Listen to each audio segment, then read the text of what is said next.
ಸ್ನೇಹಿತರೆ ನಮಸ್ಕಾರ ನೋಡಿ ತುಂಬಾ ಜನ ವಿದ್ಯಾರ್ಥಿಗಳು ಸಬ್ ಇನ್ಸ್ಪೆಕ್ಟರ್ ಹುದ್ದೆಗೋಸ್ಕರ ಕಾಯ್ತಾ ಇದ್ದಾರೆ ಆ ಒಂದು ಪೋಸ್ಟ್ಗೆ ಅರ್ಜಿ ಕರೆದಿದ್ದಾರೆ ಪೊಲೀಸ್ ಇಲಾಖೆಯಲ್ಲಿ ಅದ ನಂತರ ತುಂಬಾ ಜನ ಕಾಯ್ತಾ ಇದ್ದಾರೆ ಕರ್ನಾಟಕ ಮೆಟ್ರೋ ರೈಲ್ವೆ ಇಲಾಖೆ ಸಂಬಂಧಪಟ್ಟಂತೆ ಅದು ಕೂಡ ಕರೆದಿದ್ದಾರೆ ನಾನು ಮುಂಚಿತವಾಗಿ ತಿಳಿಸ್ಕೊಡ್ತಾ ಇದ್ದೇನೆ ಈ ಒಂದು ವಿಡಿಯೋದಲ್ಲಿ ಎರಡು ಇಲಾಖೆ ಬಗ್ಗೆ ತಿಳಿಸ್ಕೊಡ್ತಾ ಇದ್ದಾನೆ ಒಂದು ಮೆಟ್ರೋ ರೈಲ್ವೆ ಇಲಾಖೆ ಇನ್ನೊಂದು ಪೊಲೀಸ್ ಇಲಾಖೆಯಲ್ಲಿ ಸಬ್ ಇನ್ಸ್ಪೆಕ್ಟರ್ ಪೋಸ್ಟ್ಗೆ ಎರಡೂ ಕೂಡ ಪೋಸ್ಟ್ಗಳಲ್ಲಿ ಸ್ಟಾರ್ಟ್ ಇದಾವೆ ಈ ಒಂದು ಸಬ್ ಇನ್ಸ್ಪೆಕ್ಟರ್ ಪೋಸ್ಟ್ಗೆ ಸಂಬಂಧಪಟ್ಟಂತೆ 12/9/2025 ಕೊನೆಯ ದಿನಾಂಕ ಆಗಿರತ್ತೆ ಅದ ನಂತರ ನೀವೇನಾದ್ರೂ ಮೆಟ್ರೋ ರೈಲ್ವೆ ಇಲಾಖೆಯಲ್ಲಿ ಅರ್ಜಿ ಸಲ್ಲಿಸಬೇಕಂತ ಇತ್ತಂದ್ರೆ 8 ಸೆಪ್ಟೆಂಬರ್ 2025 ಕೊನೆಯ ದಿನಾಂಕ ಆಗಿರತ್ತೆ ನಿಮ್ಗೆ ಯಾವ್ದು ಬೇಕೋ ಆ ಒಂದು ಪೋಸ್ಟ್ಗೆ ಸೆಲೆಕ್ಟ್ ಮಾಡ್ಕೊಂಡು ಅಪ್ಲಿಕೇಶನ್ ಹಾಕಿ ನಾನು ಮುಂಚಿತವಾಗಿ ತಿಳಿಸ್ಕೊಡ್ತಾ ಇದ್ದೇನೆ ಈ ಒಂದು ವಿಡಿಯೋ 5 ರಿಂದ 6 ನಿಮಿಷ ಆಗತ್ತೆ ಅರ್ಥ ಆಗ್ತಿದೆ ಅಂತ ಅನ್ಕೋತೀವಿ ಅದಕ್ಕಿಂತ ಜಾಸ್ತಿನೇ ಆಗ್ಬೋದು ಅಥವಾ ಕಡಿಮೆನೇ ಆಗ್ಬೋದು ಇಲ್ಲಿ ತನಕ ವಿಡಿಯೋ ನೋಡೋರು ಕೊನೆ ತನಕ ಸಂಪೂರ್ಣ ಮಾಹಿತಿ ಅರ್ಥ ಆಗತ್ತೆ ಅರ್ಧ ಗಿರ್ಧ ನೋಡಿದ್ರೆ ಸ್ವಲ್ಪ ಮಾಹಿತಿ ಅರ್ಥ ಆಗಲ್ಲ ಆದ ಕಾರಣ ಕೊನೆ ತನಕ ನೋಡಿ ಮತ್ತೊಂದು ರಿಕ್ವೆಸ್ಟ್ ಈ ಒಂದು ಚಾನಲ್ ಅನ್ನು ಯಾರು ಸಬ್ಸ್ಕ್ರೈಬ್ ಮಾಡಿಲ್ಲ ಸಬ್ಸ್ಕ್ರೈಬ್ ಮಾಡ್ಕೊಳ್ಳಿ ಬನ್ನಿ ಒಂದೊಂದ ತಿಳಿಸ್ಕೊಡ್ತಾನೆ ಮೊದಲಿಗೆ ನಮ್ಮ ಒಂದು ಕರ್ನಾಟಕ ಮೆಟ್ರೋ ರೈಲ್ವೆ ಇಲಾಖೆ ಸಂಬಂಧಪಟ್ಟಂತೆ ಮಾಹಿತಿ ನೋಡೋಣ ನಮ್ಮೊಂದು ಕರ್ನಾಟಕ ಮೆಟ್ರೋ ರೈಲ್ವೆ ಇಲಾಖೆಯಲ್ಲಿ ಯಾವ್ದಾವ್ದು ಪೋಸ್ಟ್ ಏನೆಲ್ಲ ಕರೆದಿದ್ದಾರೆ ಅಂತ ಹೇಳಿ ನಿಮ್ ಮುಂದೆನೆ ಆಫೀಸ್ ಇಲ್ಲಿರುವಂತ PDF ಫಾರ್ಮ್ ಅನ್ನು ಅಪ್ಲೋಡ್ ಮಾಡಿದ್ದೇನೆ 14ನೇ ತಾರೀಕು ನೋಟಿಸ್ ರಿಲೀಸ್ ಮಾಡಿದ್ದಾರೆ ಕಾಣಿಸ್ತಾ ಇರಬಹುದು ನಮ್ಮ ಒಂದು ಕರ್ನಾಟಕ ಮೆಟ್ರೋ ರೈಲ್ವೆ ಇಲಾಖೆಯಿಂದ ಇದು ನೋಡಿ ಸೆಂಟ್ರಲ್ ಗೌರ್ಮೆಂಟ್ ಆಗಿರತ್ತೆ ಮತ್ತು ಸ್ಟೇಟ್ ಗೌರ್ಮೆಂಟ್ ಆಗಿರತ್ತೆ ಅರ್ಧ ಪರ್ಸೆಂಟೇಜ್ 50% 50% ನಾನು ಮುಂಚಿತವಾಗಿ ತಿಳಿಸ್ಕೊಟ್ಟಿದ್ದೇನೆ ಲೋಕಲ್ ಆಗಿ ನಮಗೆ ಬೇಸಿಕ್ ಆಗಿ ತಿಳಿಸ್ಕೊಡ್ತೇನೆ ನೋಡಿ ನಮ್ಮ ಒಂದು ಕರ್ನಾಟಕ ಮೆಟ್ರೋ ರೈಲ್ವೆ ಇಲಾಖೆಯಲ್ಲಿ ಅಪ್ಲಿಕೇಶನ್ ಕರೆದಿದ್ದಾರೆ 5 ಪೋಸ್ಟ್ ಇರತ್ತೆ ಬರೀ 5 ಪೋಸ್ಟ್ ಬೆಂಗಳೂರಿನಲ್ಲಿ ಕೆಲಸ ಇರತ್ತೆ ಮತ್ತೆ ಇಲ್ಲಿ ಖಾಲಿ ಇರುವಂತ ಪೋಸ್ಟ್ ಈ ಒಂದು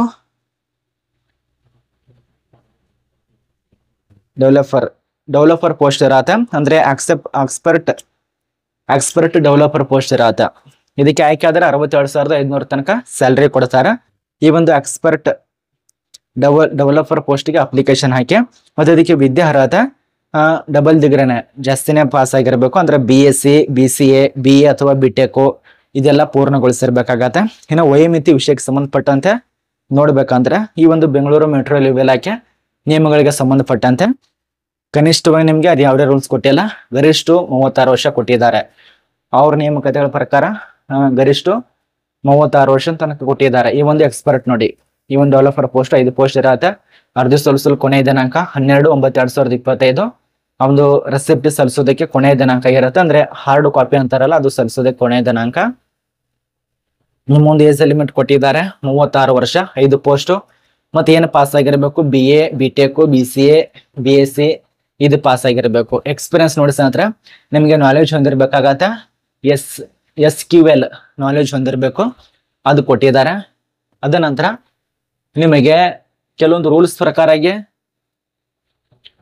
2 ವರ್ಷ ಅಥವಾ 3 ವರ್ಷ ಅಥವಾ ಈ ರೀತಿ ಕೊಟ್ಟಿರ್ತಾರೆ ಆ ಒಂದು ಎಕ್ಸ್ಪೀರಿಯನ್ಸ್ ಅದನ್ನ ಸ್ವಲ್ಪ ಗಮನ ಇಟ್ಟು ನೋಡ್ಕೊಳ್ಳಿ ಇಷ್ಟ ಆಗಿರತ್ತೆ ಅರ್ಜಿ ಸಲ್ಲಿಸುವಂತ ವಿದ್ಯಾರ್ಥಿಗಳು ತೆಳಗಡೆ ಡಿಸ್ಕ್ರಿಪ್ಷನ್ ಬಾಕ್ಸ್ನಲ್ಲಿ ಲಿಂಕ್ ಇರತ್ತೆ ಅಪ್ಲಿಕೇಶನ್ ಹಾಕಿ ನೇರವಾಗಿರತ್ತೆ ಯಾವುದೇ ರೀತಿ ನಿಮಗೆ ಪರೀಕ್ಷೆ ಇರೋದಿಲ್ಲ ಸಂದರ್ಶನ ಮೂಲಕ ಆಯ್ಕೆ ಮಾಡ್ತಾರೆ ಇದು ನಮಗೆ ಕನ್ಫರ್ಮ್ ಆಗಿ ಅರ್ಥ ಆಯ್ತು ಇನ್ನು SI ಪೋಸ್ಟಿಗೆ ಸಂಬಂಧಪಟ್ಟಂತೆ ಮಾಹಿತಿ ನೋಡಿ SI ಹುದ್ದೆಗೆ ಏನಾಗಿರಬೇಕು ಯಾವ್ದು ಏನ ಅಂತೇಳಿ ಇದು ಕೂಡ ಆಫೀಸ್ಗಳಿರುವಂತ PDF ಫಾರ್ಮ್ ಆಗಿರತ್ತೆ ಆಫೀಸಲ್ಲೂ ಕಾಣಿಸ್ತಾ ಇರಬಹುದು 13/8/2025 ಪ್ರಾರಂಭ ಆಗಿದೆ 12/9/2025 ಕೊನೆಯ ದಿನಾಂಕ ಮತ್ತೆ ಇಲ್ಲಿ ಯಾವ ಪೋಸ್ಟ್ ಇದಾವೆ ಸ್ವಲ್ಪ ನೋಡಿ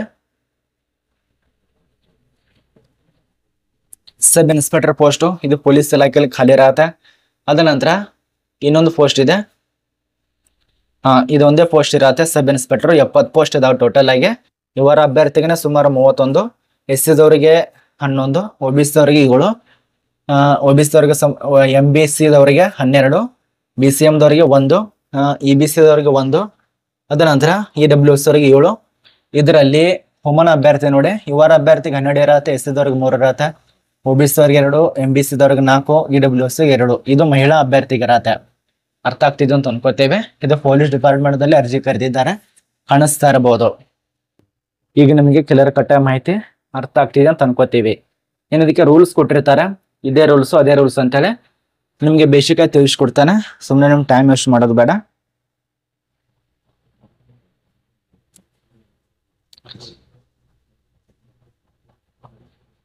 ಆಯ್ಕೆ ಪ್ರಕ್ರಿಯೆ ನೋಡಿ ಇದಕ್ಕೆ ಆಯ್ಕೆ ಪ್ರಕ್ರಿಯೆದಲ್ಲಿ ಹಂತದಲ್ಲಿ ದೈಹಿಕ ಪರೀಕ್ಷೆ ಇಡ್ತಾರೆ ಗುಣಮಟ್ಟದ ಪರೀಕ್ಷೆ ಅದ ನಂತರ ನಿಮಗೆ ಲಿಖಿತ ಪರೀಕ್ಷೆಗಳು ಮತ್ತು ವೈದ್ಯಕೀಯ ಪರೀಕ್ಷೆ ಮೂಲಕ ಆಯ್ಕೆ ಮಾಡ್ತಾರೆ ಇಲ್ಲಿ ಎಲ್ಲಿ ಖಾಲಿ ಇದೆ ಅಂದ್ರೆ ಪುದುಚೇರಿದಲ್ಲಿ ಖಾಲಿ ಇರತ್ತೆ. ಈ ಒಂದು ಪುದುಚೇರಿ ಪೊಲೀಸ್ ಇಲಾಖೆಯಲ್ಲಿ ಖಾಲಿ ಇರುವಂತಹ ಪೋಸ್ಟ್ SI ಹುದ್ದೆಗಳು. ಇದಕ್ಕೆ ವಯೋಮಿತಿ ವಿಷಯಕ್ಕೆ ಸಂಬಂಧಪಟ್ಟಂತೆ ನೋಡ್ಬೇಕಂದ್ರೆ 18 ವರ್ಷದಿಂದ ನಮಗೆ 35 ವರ್ಷ ತನಕ ಅವಕಾಶ ಕೊಟ್ಟಿದ್ದಾರೆ. ವಿದ್ಯಾರ್ಹತೆ ನೀವು ಮಾನ್ಯತೆ ಪಡೆದ ಮಂಡಳಿ ಅಥವಾ ವಿಶ್ವವಿದ್ಯಾಲಯದಿಂದ ಪದವಿ ಪಾಸ್ ಆಗಿರಬೇಕು. ಮತ್ತೆ ಇನ್ನೊಂದು 20 ರಿಂದ 27 ವರ್ಷ ತನಕ ಇದ್ದವರು ಅಪ್ಲಿಕೇಶನ್ ಹಾಕಬಹುದು. ನಿಮ್ಮ ರಾಷ್ಟ್ರೀಯತೆ ನೋಡಿ ಕಳೆದ 5 ವರ್ಷಗಳಲ್ಲಿ ಪುದುಚೇರಿಯಲ್ಲಿ ಸ್ಥಳೀಯ ಅಥವಾ ನಿವಾಸಿ ಆಗಿರಬೇಕು. ಇದೊಂದು ರೂಲ್ಸ್ ಕೊಟ್ಟಿದ್ದಾರೆ. 5 ವರ್ಷ ತನಕ ಅಲ್ಲಿ ನಿವಾಸಿದಂತ ವ್ಯಕ್ತಿಗಳು ಅಪ್ಲಿಕೇಶನ್ ಹಾಕಿ. ತುಂಬಾ ಜನ ಕನ್ನಡಿಗರು ಅಲ್ಲಿ ಹೋಗಿ ನಿಂತಿದ್ದಾರೆ ಪುದುಚೇರಿಯಲ್ಲಿ. ದಯವಿಟ್ಟು ಅಂತವ್ರಿಗೆ ಶೇರ್ ಮಾಡಿ. ಈ ಒಂದು ಸಬ್ ಇನ್ಸ್ಪೆಕ್ಟರ್ ಪೋಸ್ಟ್ಗೆ ಕೆಲವೊಂದು ಫಿಸಿಕಲ್ ಮಾಹಿತಿಯನ್ನ ತಿಳಿಸ್ಕೊಟ್ಟಿದ್ದಾರೆ. ಎತ್ತರ ಎಷ್ಟು ಬೇಕು ಪುರುಷರಿಗೆ ಅಷ್ಟ ಸ್ವಲ್ಪ ನೋಡಿ. ಎತ್ತರ ಪುರುಷರಿಗೆ 165 ಸೆಂಟಿಮೀಟರ್ ಇರಬೇಕಾಗತ್ತೆ. ಇದು ಸುತ್ತಳತೆ 85 ಸೆಂಟಿಮೀಟರ್ ದಿಂದ 86 ಸೆಂಟಿಮೀಟರ್ ಪುರುಷರಿಗೆ ಇರತ್ತೆ. ಅದ ನಂತರ ತೂಕ ಮಹಿಳೆಯರಿಗೆ ಕೇಳಿದ್ದಾರೆ. ಮಹಿಳೆಯರಿಗೆ ತೂಕ 45 kg ಬೇಕಾಗತ್ತೆ. ಅದ ನಂತರ ಎತ್ತರ ಎಷ್ಟು ಅಂದ್ರೆ ಮಹಿಳೆಯರಿಗೆ 154 ಸೆಂಟಿಮೀಟರ್ ಎತ್ತರ ಇರಬೇಕಾಗತ್ತೆ. ಇದು ನಮಗೆ ಅರ್ಥ ಆಯ್ತು. ಇಷ್ಟು ಇದರ ಬಗ್ಗೆ ಮಾಹಿತಿ ತಿಳಿದಿದೆ ಅಂತ ಅನ್ಕೋತೀವಿ. ಮತ್ತೆ ಈ ಒಂದು ನೋಟಿಸ್ ನಮ್ಮ ಒಂದು ಟೆಲಿಗ್ರಾಮ್ ಗ್ರೂಪ್ದಲ್ಲಿ ಸಿಗತ್ತೆ, ಡೌನ್ಲೋಡ್ ಮಾಡ್ಕೊಳ್ಳಿ. ನೋಡಿ ಇದ್ರ ಬಗ್ಗೆ ನಮಗೆ ಹೆಚ್ಚಿನ ಮಾಹಿತಿ ಕೂಡ ಬೇಕಂದ್ರೆ ಇಲ್ಲಿ ಸಿಗತ್ತೆ, ಚೆಕ್ ಮಾಡ್ಕೊಳ್ಳಿ. ಎಲ್ಲ ಮಾಹಿತಿ ಇರತ್ತೆ ಇದರಲ್ಲಿ. ನನಗೆ ಬೇಸಿಕ್ 2 ಇಲಾಖೆ ಇರೋದ್ರಿಂದ ತಿಳಿಸ್ಕೊಟ್ಟಿದ್ದೇನೆ. ಇನ್ನಷ್ಟು ಹೆಚ್ಚಿನ ಮಾಹಿತಿ ಕೂಡ ಟೆಲಿಗ್ರಾಮ್ ಗ್ರೂಪ್ಗೆ ವಿಸಿಟ್ ಮಾಡಿ ಸಿಗತ್ತೆ. ಮತ್ತು ದಯವಿಟ್ಟು ನಮ್ಮ ಒಂದು ಕರ್ನಾಟಕ ರಾಜ್ಯದವರು ಮೆಟ್ರೋ ರೈಲ್ವೆ ಇಲಾಖೆಯಲ್ಲಿ ಅಪ್ಲಿಕೇಶನ್ ಹಾಕಿ ಹುದ್ದೆಗಳನ್ನ ಪಡೆದುಕೊಳ್ಳಿ.